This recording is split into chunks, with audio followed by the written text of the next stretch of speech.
00后小伙用5万块在长沙华强北开一家数码工作室是一种什么体验？平时喜欢睡懒觉的我，今天出了奇的没有赖床。昨天交了定金后，主打一个速战速决。今天和市场部约好上午正式把合同签了。第一次经历这样场面的我，略显紧张。不过好在一切顺利，成功签下了1年的合同，意味着正式开启了我的创业之旅。愿这间店铺会在我的经营管理下有条不紊的走上正轨。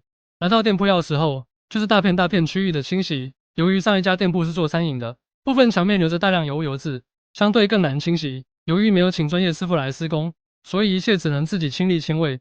真正把店铺盘下来后，才发现很多事情需要协调处理，远比之前想象的麻烦琐碎。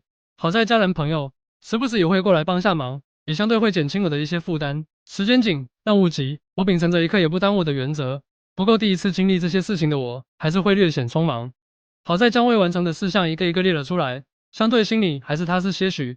一天高负荷的工作量下来，身体已经是机能的极限，但我内心却是满足充实着，并满怀信心期待着更好的明天。加油，青年数码！加油，小金！